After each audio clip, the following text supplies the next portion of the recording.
Como dijimos hace un momento, vamos a hablar sobre los diezmos y las ofrendas, que son los dos aspectos que el Señor ha dejado en su palabra, o al menos lo que nos han enseñado, de cómo nosotros, los hijos de Dios, que hacemos vida espiritual en la iglesia del Señor, en el caso nuestro, en congregaciones, para hacer referencia a la iglesia local, las dos maneras que nosotros conocemos en la actualidad para hacer llegar nuestros aportes a la obra o al avance del mensaje del Evangelio. Es cierto, estamos claros que han habido muchísimas enseñanzas o hay muchas enseñanzas al respecto y algunas nos generan dudas, otras creemos verdaderamente que son ciertas. Mas, sin embargo, yo les invito en esta noche que podamos revisar las Escrituras para ver qué es lo que el Señor Jesucristo, lo que nuestro Padre Celestial estableció en su palabra para con nosotros. El aspecto financiero, amados hermanos, es un tema un poco delicado, porque todo lo que tiene que ver con dinero a veces nos llama, así como nos enciende las alarmas. Y también debemos estar conscientes y claros que el diablo en estos últimos tiempos, bueno, desde el inicio, ha comenzado como especie de una campaña de descrédito en contra de la iglesia del Señor. De tal manera que él es especialista en tergiversar los temas, sembrar las dudas en el corazón de los hijos de Dios, para tratar de frenar el avance de la obra del Señor. Por eso es tan importante que nosotros podamos dominar este tema sobre los diezmos y las ofrendas, porque como vamos a ver a continuación, son de vital importancia, amados hermanos. Nuestros aportes como hijos de Dios, como miembros de una congregación, son de vital importancia y ya lo vamos a ver a través de las Escrituras. ¿Qué es lo que la Biblia dice a través de los diezmos y las ofrendas? Es necesario que para nosotros poder revisar o saber, conocer a cabalidad lo que el Señor quiso establecer en su palabra al respecto sobre los diezmos y las ofrendas, es necesario que nosotros podamos revisar cómo el hombre ha pasado por diferentes etapas desde el momento de la creación. Esto algunos estudiosos lo llaman las dispensaciones, otros estudiosos prefieren llamarlo la teología de los pactos, pero independientemente como lo llaman los estudiosos, es necesario que nosotros podamos ver las diferentes etapas y las condiciones bajo las cuales se ha movido el ser humano en su relación o en su caminar con el Señor. Y es que para ello nosotros necesariamente tenemos que ir al Edén.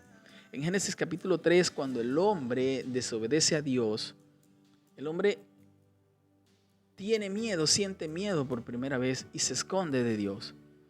Allí nosotros podemos ver en Génesis capítulo 3, versículo 10, que dice, y él respondió, oí tu voz en el huerto y tuve miedo porque estaba desnudo y me escondí.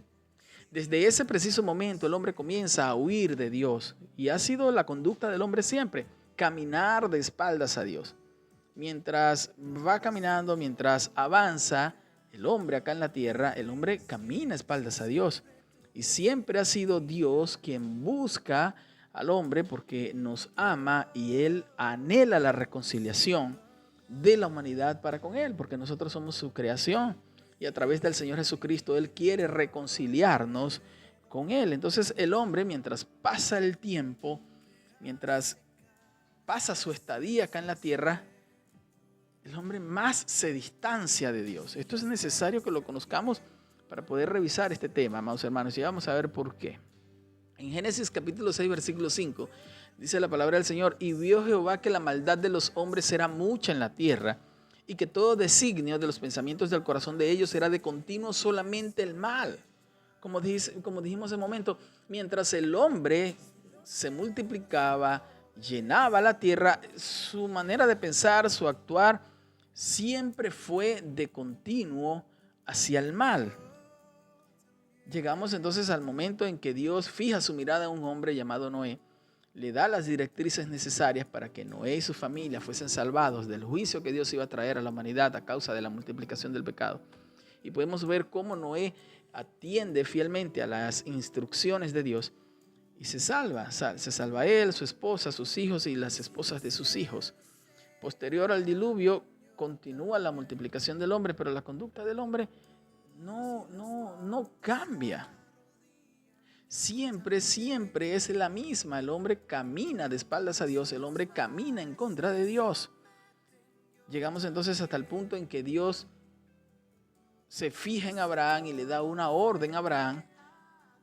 Le dice: sal de tu tierra y de tu parentela. Entonces en Abraham comenzamos a ver la materialización del cumplimiento de la promesa de Dios dada por primera vez en Génesis capítulo 3 versículo 15, que dice: y pondré enemistad entre ti y la mujer, y entre tu simiente y la simiente suya.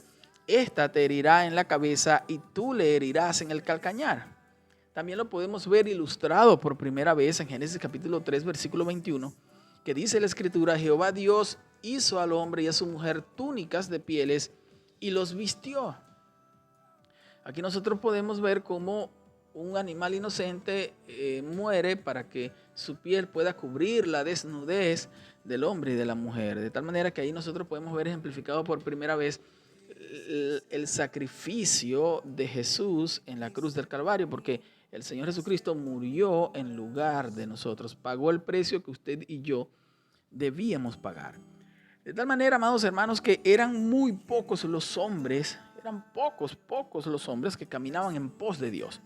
Y para este tiempo nos encontramos que Abraham era uno de estos pocos hombres que caminaba en pos de Dios. Dios lo escogió, Dios escogió a Abraham para múltiples propósitos. Por lo menos en esta oportunidad podemos nombrar 3 rápidamente. Y el primero de ellos es que a través de Abraham vendría el Salvador del mundo, nuestro Señor Jesucristo. A través de Abraham, Dios revela que la forma de relacionarse con Él es mediante la fe. La forma de relacionarse y acercarse a Dios es a través de la fe. Y eso lo podemos ver ilustrado en la vida de Abraham. También podemos ver que a través de Abraham viene la formación de una nación a través de la cual Dios se revelaría nuevamente a la humanidad perdida, a la que caminaba a espaldas a Dios. Y nosotros podemos ver en el Antiguo Testamento cómo Dios formó una nación llamada Israel, y a través de esta nación Él se manifestó al hombre, se reveló diferentes aspectos de su carácter, de su amor, de su bondad, de su gracia. Entonces comienza Abraham a caminar en un mundo perdido. Abraham comienza a caminar en un mundo perdido, alejado de Dios.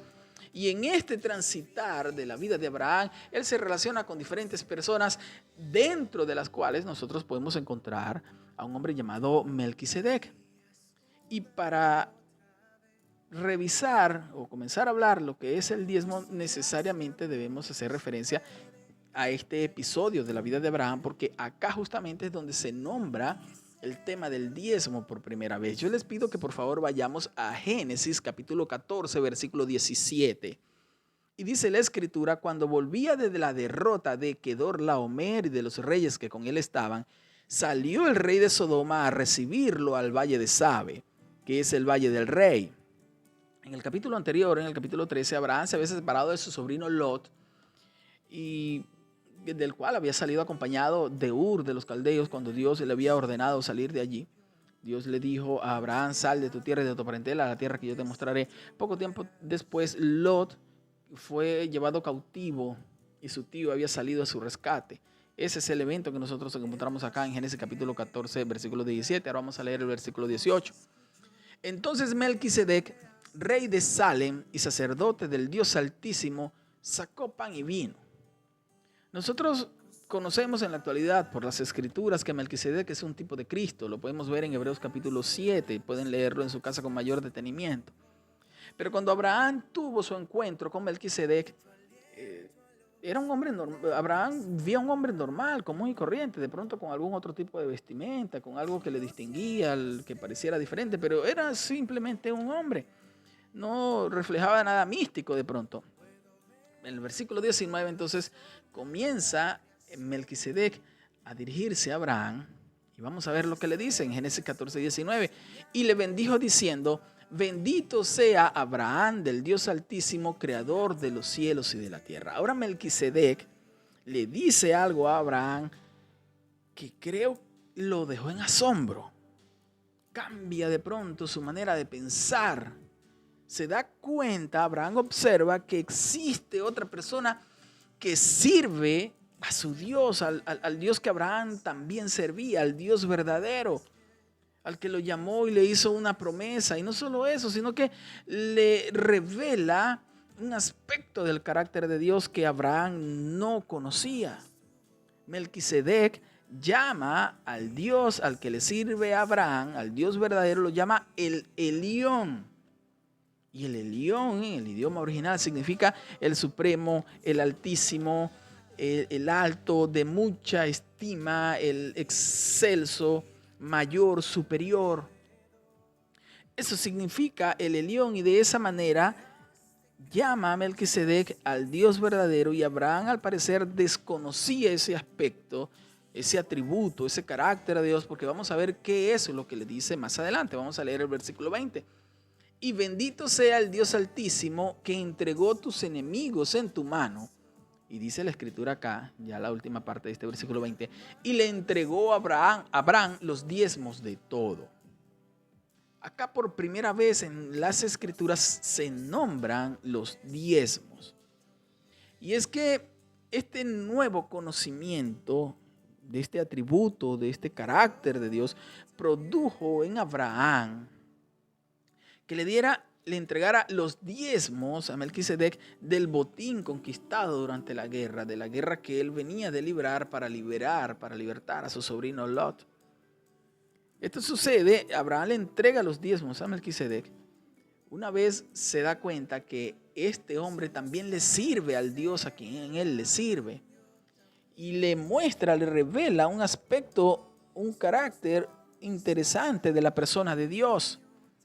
Y le entrega los diezmos, porque en la cultura de aquel entonces, en la Mesopotamia de Abraham, se acostumbraba de que el menor le entregara los diezmos al mayor. Se acostumbrara a que se demostrara respeto, se honraba a la persona a la cual se consideraba de mayor estima incluso que uno mismo, a través de la entrega de los diezmos. Y esto lo vamos a corroborar a través del versículo 21. Dice la escritura, en el versículo 21 del capítulo 14 del Génesis: entonces el rey de Sodoma dijo a Abraham: dame las personas y toma para ti los bienes. Y respondió Abraham al rey de Sodoma: he alzado mi mano a Jehová, Dios Altísimo, creador de los cielos y de la tierra. Casualmente Abraham utiliza las mismas palabras que utilizó Melquisedec. Ahora Abraham conoce a Dios a través de este nombre que Melquisedec le da a Abraham, de este Dios verdadero, del Dios verdadero, como el Elión. Y Abraham emplea las mismas palabras que acaba de aprender, el mismo atributo de Dios que acaba de aprender a través de Melquisedec, lo emplea para referirse al Dios verdadero. Podemos entonces notar el impacto que causó este encuentro de Abraham con Melquisedec. Como dijimos anteriormente, este pasaje donde se menciona por primera vez el diezmo, los estudiosos, los historiadores, hablan que el diezmo era una práctica normal dentro de la sociedad de aquel entonces, formaba parte de su cultura. Y podemos ver también en las escrituras, lo vamos a ver ahorita, que así como el diezmo, que es incluso antes de la ley, también existen otras costumbres que practicaban las personas, entre las cuales en la sociedad donde se movía Abraham, que posteriormente se hicieron ley. Dios la estableció como ley en la ley mosaica. Vamos a ir un momento a Génesis capítulo 38, versículo 1 en adelante, y vamos a leer rápidamente lo que ocurrió allí. Aconteció en aquel tiempo que Judá se apartó de sus hermanos y se fue a un varón adulamita que se llamaba Hira. Y vio allí Judá la hija de un hombre cananeo, el cual se llamaba Súa, y la tomó y se llegó a ella. Y ella concibió y dio a luz un hijo y llamó su nombre Concibió otra vez y dio a luz un hijo y llamó su nombre Onán. Y volvió a concebir y dio a luz un hijo y llamó su nombre Sela, y estaba en Kesit cuando lo dio a luz. Después Judá tomó mujer para su primogénito la cual se llamaba Tamar. Y el primogénito de Judá, fue malo ante los ojos de Jehová, y le quitó Jehová la vida. Versículo 38. Entonces Judá dijo a Onán: llégate a la mujer de tu hermano y despósate con ella, y levanta descendencia a tu hermano. Y sabiendo Onán que la descendencia no había de ser suya, sucedía que cuando se llegaba a la mujer de su hermano, vertía en tierra para no dar descendencia a su hermano. Y desagradó en los ojos de Jehová lo que hacía, y a él también le quitó la vida. Vamos a dejarlo hasta aquí, porque esto es lo que queremos resaltar. Esta conducta que Dios desaprobaba fue tipificada posteriormente en la ley mosaica. Incluso en los días de nuestro Señor Jesucristo, los saduceos, quienes no creían en la resurrección, lo interpelaron, le preguntaron, bueno, Señor, el esposo de una mujer murió. Y bueno, vino su hermano, se llegó a ella para darles descendencia, pero también murió. Y después se casó con el hermano y así pasó por 7 hermanos. En la resurrección de los muertos, ¿de quién va a ser esposa? Entonces podemos ver que incluso en los días de Jesús, la ley mosaica todavía estaba vigente. Y esto que fue antes de la ley mosaica estaba vigente se tipificó en la ley mosaica, y posteriormente el Señor Jesucristo en su ministerio terrenal fue interrogado en cuanto a este aspecto. Esto es una de las costumbres que nosotros podemos ver previos a la ley.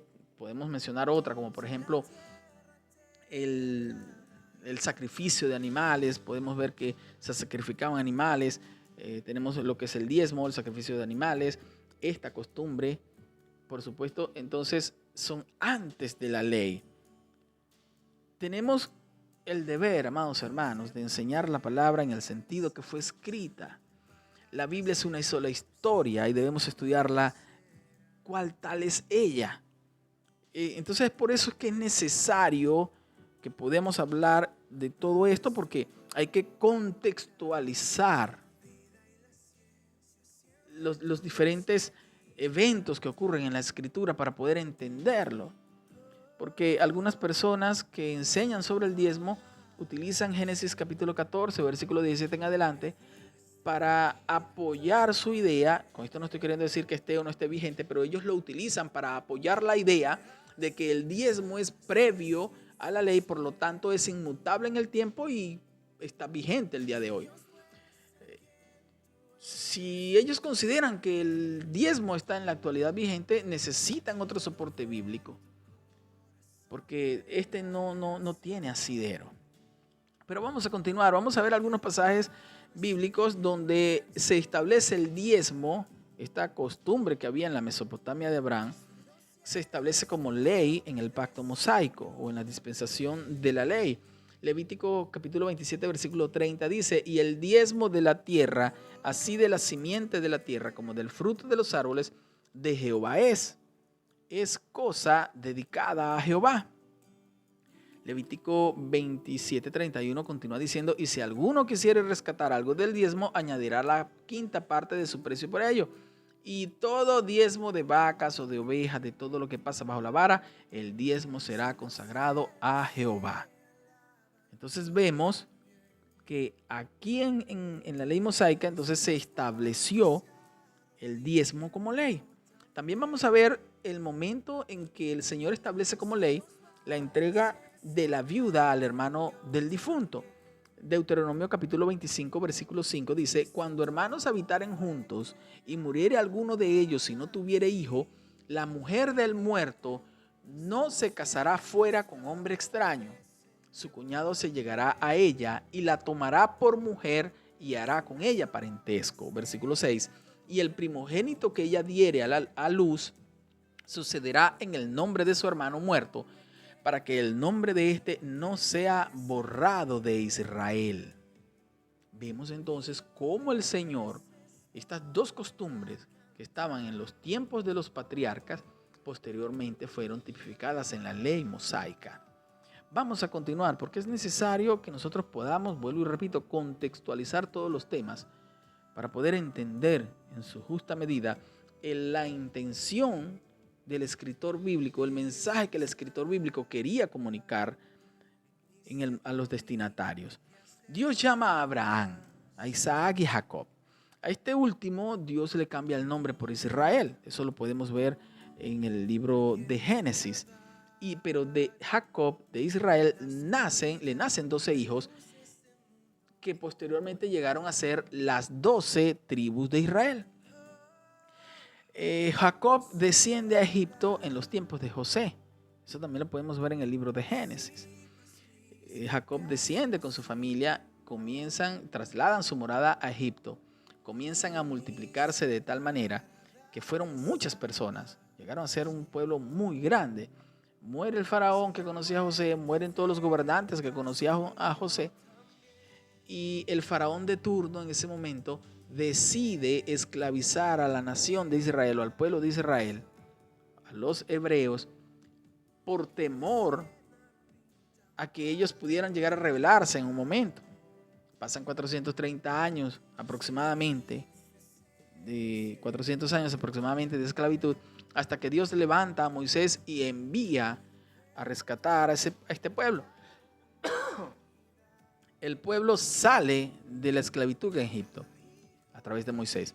Ahí es donde Dios en el desierto le entrega a Moisés la ley, lo que se conoce como la ley mosaica, lo cual consta de 10 mandamientos, y posteriormente Dios desarrolla un total de 613 preceptos u ordenanzas para este pueblo. ¿Por qué? Porque allí nosotros encontramos leyes sanitarias, leyes penales, leyes civiles, leyes mercantiles, leyes religiosas. Es una nación que está en desarrollo y necesitaban normas para poder regir la conducta de este pueblo en sociedad. Pero lo interesante acá es que Dios establece el sistema de gobierno conocido como la teocracia. Era Dios quien sería su rey. No era hombre alguno quien iba a gobernar la nación de Israel como las demás naciones. Era el mismo Dios quien sería su rey. Este sistema de gobierno se conoce como la teocracia. De tal manera que este sistema de leyes iban a regular la vida en la sociedad, en la sociedad naciente. Y dentro de la ley mosaica nosotros vemos cómo Dios le estableció el diezmo a los israelitas, que consistía en entregar el 10% de sus ingresos. Viene la pregunta: ¿a quién se le debía entregar el diezmo? ¿Por qué o para qué? Vamos a ir un momento al libro de Números, el capítulo 18, versículo 24, y vamos a leer lo siguiente. Porque a los levitas he dado por heredad los diezmos de los hijos de Israel, que ofrecerán a Jehová en ofrenda, por lo cual les he dicho, entre los hijos de Israel no poseerán heredad. Acá nosotros podemos ver que los diezmos iban a ser entregados a los levitas para su sustento, porque era una circunstancia especial en la que se encontraban ellos, ya que ellos no poseían tierras para trabajar como las demás tribus. Ellos habían sido una tribu destinada al servicio en primer lugar en el tabernáculo de reunión que Dios le ordenó construir a Moisés, y posteriormente en el templo que construye Salomón, en donde en el lugar santísimo trasladan el arca del pacto, el arca de la alianza. Entonces los levitas y sacerdotes se iban a dedicar por entero a lo que era el servicio religioso, al servicio espiritual de la nación de Israel. Vamos a ver un momento Deuteronomio capítulo 14, versículo 23. Rápidamente lo que dice. Deuteronomio 14, 23 dice: y comerás delante de Jehová tu Dios en el lugar que él escogiere para poner allí su nombre, el diezmo de tu grano, de tu vino y de tu aceite, y las primicias de tus manadas y de tus ganados, para que aprendas a temer a Jehová tu Dios todos los días. Y si el camino fuere tan largo que no puedas llevarlo, por estar lejos de ti el lugar que Jehová tu Dios hubiera escogido para poner en él su nombre, cuando Jehová tu Dios te bendijere, entonces lo venderás y guardarás el dinero en tu mano, y vendrás al lugar que Jehová tu Dios escogiere. Previamente leímos que los diezmos iban a ser entregados a los levitas para su sustento, porque ellos no les había sido asignado tierra para labrarla y para poder tener los ingresos necesarios. Pero en este punto vemos que los israelitas, las personas, iban a agarrar el diezmo, lo iban a llevar a un lugar donde Dios escogiere, Dice la Escritura que el vino, el aceite, las primicias de tus ganadas lo iban a comer. Entonces, ¿cómo es esta parte aquí? En realidad lo que pasa es que en el pueblo de Israel por lo menos se practicaban dos tipos de diezmo. El primer diezmo lo iban a entregar a los levitas y a los sacerdotes. Posteriormente se iba a sustraer un segundo diezmo, que era el diezmo del restante del que quedaba de haber sustraído el primer diezmo. Por ejemplo, si mis ingresos monetizándolo eran 1,000, entonces extrayendo el 10% quedaban 900, ese 100 iban a ser para los levitas y los sacerdotes. Y de ese 900 que me quedaba, el 10% lo iba a sustraer también. Ya vamos a ver para qué. Entonces iba a ser 90, ese otro diezmo, y a mí me iban a quedar entonces 810. Esa es la cuenta que debían sacar los levitas. Ahora, ¿para qué eran esos 90 que los levitas debían sustraer?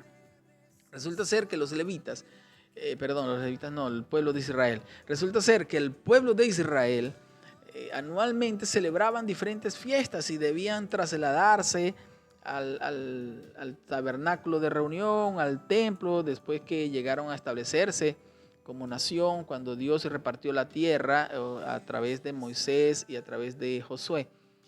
Y Salomón construyó el primer templo, y los levitas, los israelitas que vivían alejados del templo debían trasladarse allí para celebrar las diferentes fiestas del pueblo de Israel. Sus diezmos, ellos debían hacer ese apartado para costear los gastos de logísticas para trasladarse de su lugar de residencia, dependiendo de la distancia, hasta el lugar donde estaba el templo.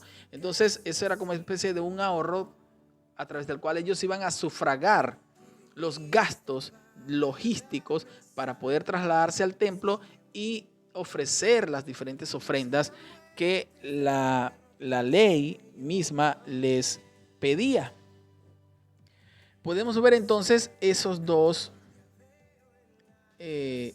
diezmos por los momentos. Pero ahora encontramos un tercer texto que es por demás de interesante. Deuteronomio capítulo 14, versículo 27 dice: y no desampararás al levita que habitar en tus poblaciones, porque no tiene parte ni heredad contigo. Al fin de cada 3 años sacarás todo el diezmo de tus productos de aquel año y lo guardarás en tus ciudades. Y vendrá el levita que no tiene parte ni heredad contigo, y el extranjero, el huérfano y la viuda que hubiera en tus poblaciones, y comerán y serán saciados, para que Jehová tu Dios te bendiga en toda obra que tus manos hicieren. El segundo diezmo que ellos debían apartar cada 3 años, debían reservarlo para que lo compartieran con estas personas que el Señor menciona acá en su escritura. Dice: el extranjero, el huérfano y la viuda que hubiera en sus ciudades. Cada 3 años el pueblo de Israel se movía de la siguiente manera: en lapsos de 7 años. 6 años trabajaba la tierra, el 7º año la dejaban descansar, el 7º año no recogían diezmo, de tal manera que el tercer año, después de ese 7º año de reposo, de que se dejaba reposar la tierra, el tercer año, ese diezmo que ellos recolectaban del 10% del restante, de haber sustraído el 10%, ellos debían destinarlo entonces para este tipo de personas. Y el 6º año de ese lapso de 7 años también debían hacer lo mismo.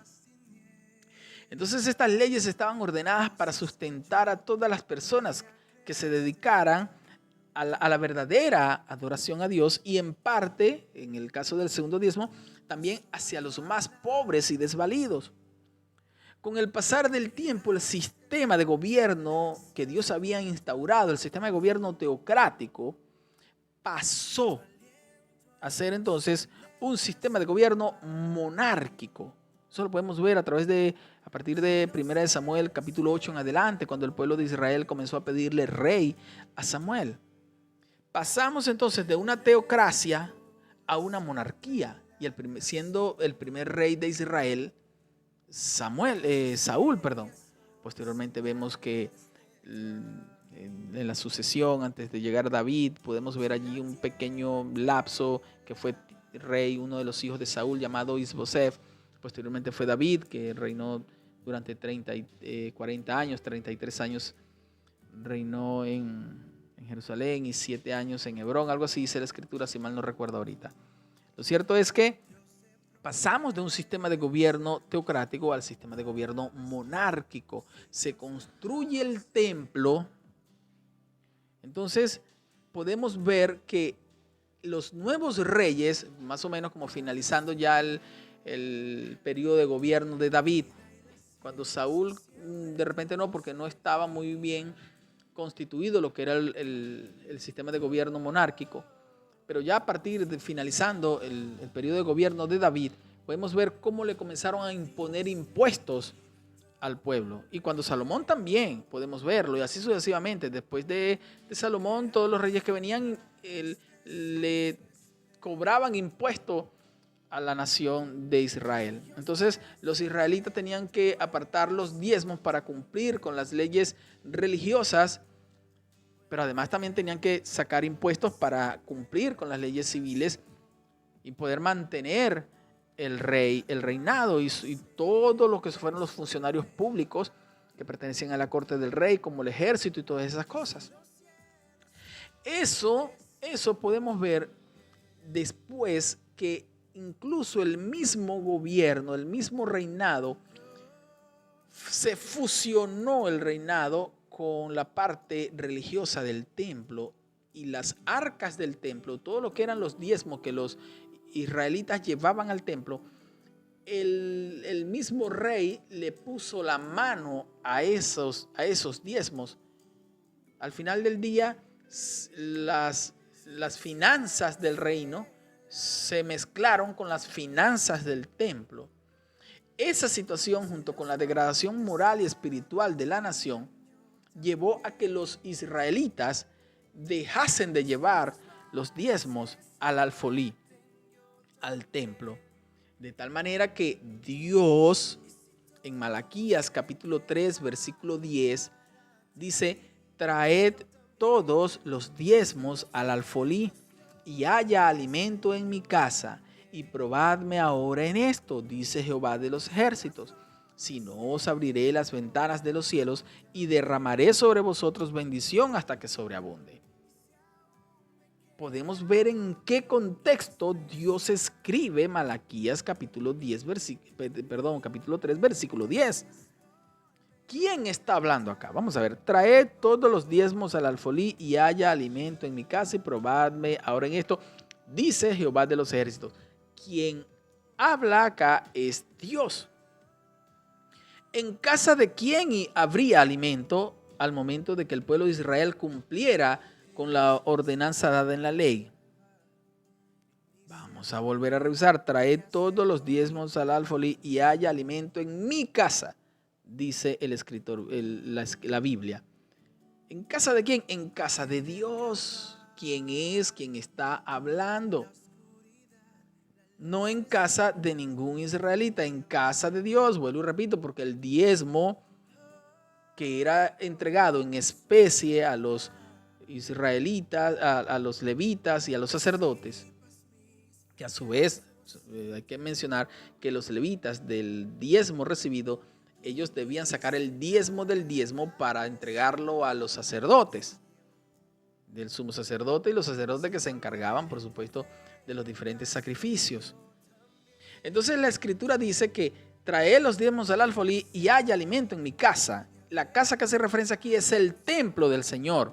No es su casa, ni es mi casa, ni es la casa de algún israelita. Es el templo de Dios en ese tiempo en el que habría alimento para sustentar a los diferentes funcionarios de la verdadera adoración a Dios que trabajaban en el templo a tiempo completo. Esto debemos entenderlo. No es para que haya alimento en casa del que llevaba los diezmos. No era para ese. No es lo que la escritura está queriendo decir en este punto. De tal manera que el cumplimiento de la norma traería bendición sobre la persona que cumplía con la norma, hasta que sobreabunde, dice la escritura. Con solo el israelita cumplir con esta parte del diezmo, con lo que establecía la ley, Dios se daba por satisfecho desde el punto de vista económico. Aparte de esto que hemos acabado de mencionar, de que la parte del cambio de gobierno, de la teocracia a la monarquía, también le suceden muchas otras cosas al pueblo de Israel. En el año 720 a.C., el imperio asirio invade el reino del norte, el reino de Israel, y los llevan cautivos. En el año 586 a.C., Nabucodonosor, el imperio babilónico, después de haber derrotado el imperio asirio, lleva cautivo esta vez al reino del sur, al reino de Judá. Pasan 70 años de cautiverio, regresan a Palestina, la Palestina de aquel entonces, a reconstruir el templo, a reconstruir los muros de Jerusalén. Luego viene el imperio griego, quien derrota al imperio medo-persa. Pasan por el yugo del imperio griego. Posteriormente viene el imperio romano y derroca al imperio griego, y están también bajo el yugo de este otro imperio. Y en este momento es que viene el Señor Jesucristo acá a la tierra. En este momento es que los evangelistas escriben la obra y ministerio de nuestro Señor Jesucristo acá en la tierra. Hablan de su muerte, de su resurrección, cómo Él comisiona a los apóstoles para el establecimiento de la iglesia. Ahora entra en juego un nuevo actor, y esta vez estamos hablando de la iglesia. La iglesia era aquel misterio escondido por Dios que no le fue revelado anteriormente a ningún profeta en la antigüedad, en el Antiguo Testamento. De acuerdo a lo que dice Efesios capítulo 3, lo pueden revisar allí en casa con mayor detenimiento. Entonces entra en juego este nuevo actor llamado la iglesia, a través de la cual se establecería el mensaje del evangelio, se expandería, se proclamaría el mensaje de salvación, ese plan de redención que Dios estableció para la humanidad a través de la persona del Señor Jesucristo. El Señor Jesucristo comisionó a los apóstoles, y vemos el desarrollo de la iglesia en los diferentes escritos apostólicos. El mismo Señor Jesucristo acá en su ministerio terrenal necesitó dinero para el avance de la obra, para el avance de su ministerio. Y podemos ver en los evangelios que muchas mujeres contribuían desde el punto económico a la obra o al ministerio del Señor Jesucristo.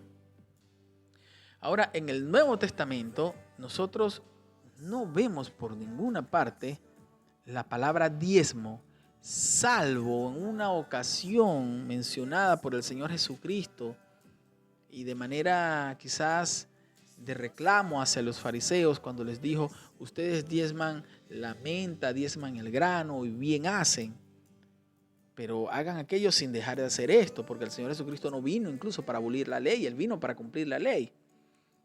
Esa es la única mención del diezmo a nivel del Nuevo Testamento.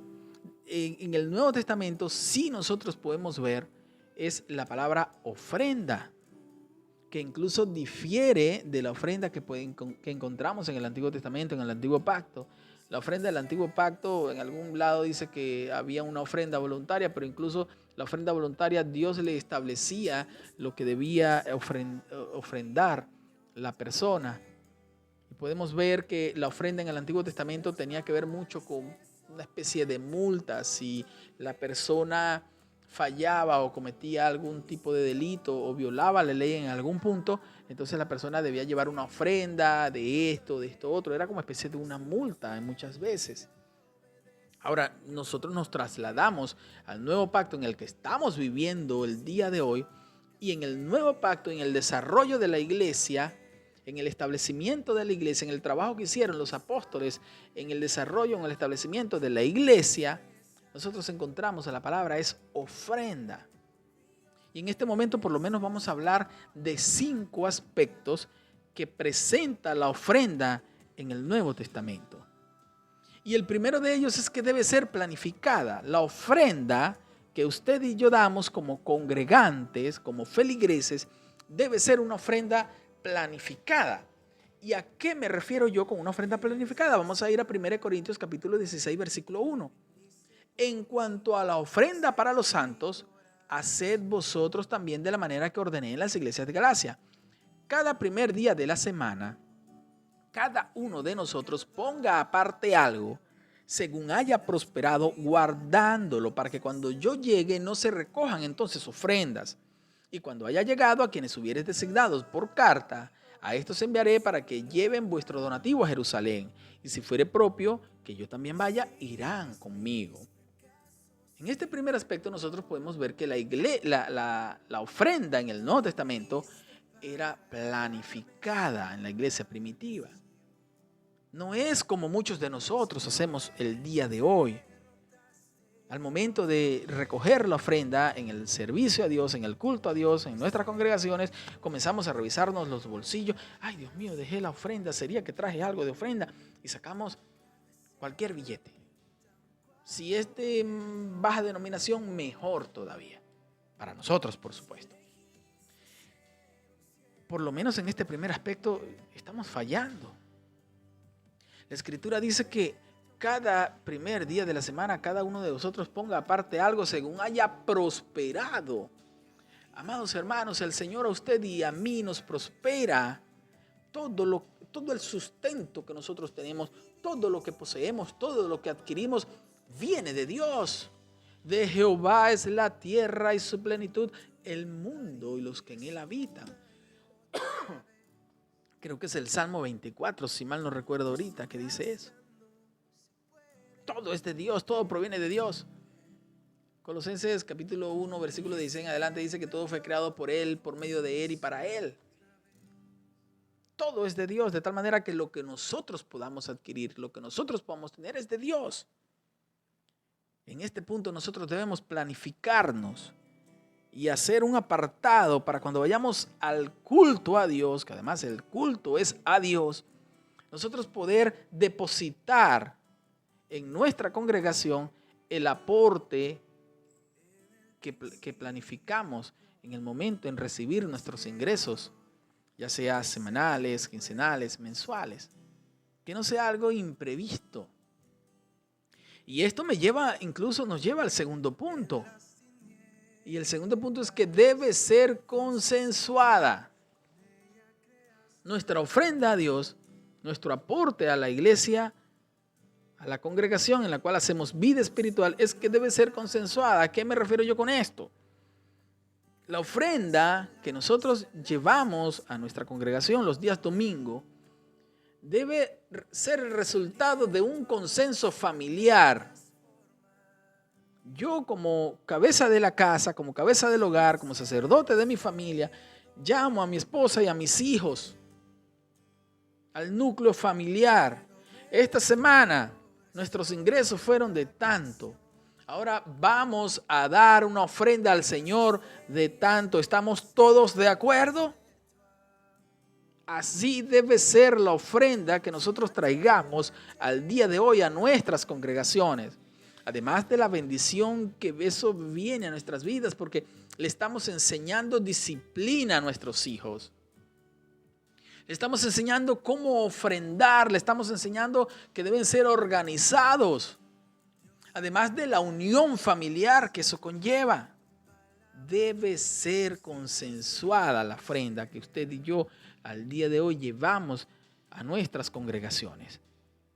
Otro aspecto, el tercer aspecto que vamos a mencionar de la ofrenda el día de hoy, es que no tiene monto límite. En el Antiguo Testamento, en el Antiguo Pacto, solo con dar el 10% era más que suficiente para que Dios se sintiera satisfecho desde el punto de vista económico. En el Nuevo Testamento, aquí en la gracia, no hay límites. Es cualquier monto, amado hermano. Es cualquier monto. Incluso puede llegar a ser todo. Estamos en la gracia. Es menguar para que otros estén bien. Es sacrificarme yo para que otros puedan resolver muchas veces los problemas. Mis hermanos, esos otros son mis hermanos, puedan resolver asuntos que escapa de sus manos resolver. Y por eso es que la ofrenda debe ser consensuada. ¿Por qué? Porque deben ponerse de acuerdo en el monto en que van a ofrendar. Porque si yo como cabeza de hogar tomo la decisión de ofrendar el 60, 70% de mis ingresos y mi familia no está de acuerdo, no está en el mismo punto que yo, eso me va a traer problemas familiares. Por eso la ofrenda debe ser tomada esa decisión en familia. Yo como esposo, como cabeza de hogar, debo enseñar a mis hijos a ser dadivosos. Mi esposa y yo debemos enseñar a la familia. Yo como sacerdote, como cabeza de hogar, soy el responsable de enseñar finanzas sanas en mi casa, en mi hogar. A mí me llama mucho las palabras del apóstol Pablo en la carta que le escribió a la iglesia en Éfeso, en el capítulo 4, versículo 28. Capítulo 4, versículo 28. Pueden buscarlo allí o pueden anotarlo para consultarlo después. Dice la escritura, el que hurtaba, no hurte más, sino trabaje haciendo con sus manos lo que es bueno, para que tenga que compartir con el que padece necesidad. Me resulta muy interesante esta porción de la escritura, porque les voy a decir algo, si yo hubiese escrito esta carta, gracias a Dios fue Pablo y no fui yo, pero si yo lo hubiese escrito, y Pablo fue inspirado por el Señor, yo no hubiese escrito eso. Yo hubiese escrito así, permítame leerle lo que yo hubiese escrito. El que hurtaba no hurte más, sino trabaje haciendo con sus manos lo que es bueno, para que tenga para sus gastos y no cause mal a nadie. Así hubiese escrito yo. Pero Dios no. Dios escribió que el que hurtaba no lo hiciera más. No hurte más, sino que trabaje haciendo con sus manos lo que es bueno, no para que tenga para sus gastos, sino para que tenga que compartir con el que padece necesidad. Nosotros estamos llamados a ser dadivosos, a ser generosos con nuestros hermanos, a suplir las necesidades de nuestros hermanos. A eso nos llama el Nuevo Testamento.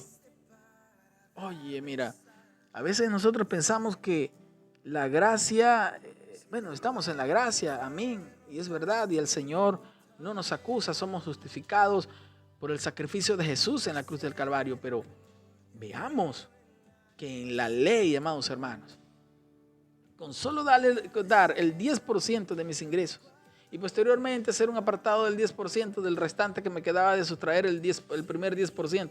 Con eso Dios se daba por cumplido. Y con eso yo me podía estar tranquilo y satisfecho. Ahora, en la gracia, no solamente puede incluir ese 10%. Ahora en la gracia puede incluir más del 10%. Puede incluir todo. Todo. Dios nos ayude, amados hermanos. Y eso nos lleva al punto 4. Muchas veces llama al sacrificio. La ofrenda en el Nuevo Testamento muchas veces nos llama al sacrificio. Asimismo, hermanos, voy a la cita, permítame decir la cita, 2 Corintios capítulo 8, versículo 1, vamos a leer. Asimismo, hermanos, os hacemos saber la gracia de Dios que se ha dado a las iglesias de Macedonia, que en grande prueba de tribulación, la abundancia de su gozo y su profunda pobreza abundaron en riquezas de su generosidad. Pues doy testimonio de que con agrado han dado conforme a sus fuerzas y aún más allá de sus fuerzas. Nosotros decimos, yo no doy porque no tengo que dar. No tengo que dar. No, hermanos, todos tenemos algo que dar para la obra del Señor. Muchas veces implica sacrificio, ir esa otra milla, entregarnos nosotros. Y ya el punto número 5 y último que vamos a tocar de la ofrenda por los momentos es que debe ser por todos los medios entregada a la iglesia, el cuerpo de Cristo. El cuerpo de Cristo es el encargado de la administración de las ofrendas para todos los santos. Eso lo establece la Escritura en 1 Corintios capítulo 16, versículo 3 que leímos hace un momento. Dice, y cuando haya llegado a quienes hubieres designado por carta, a estos enviaré para que lleven vuestro donativo a Jerusalén, a la iglesia que se fundó en Jerusalén.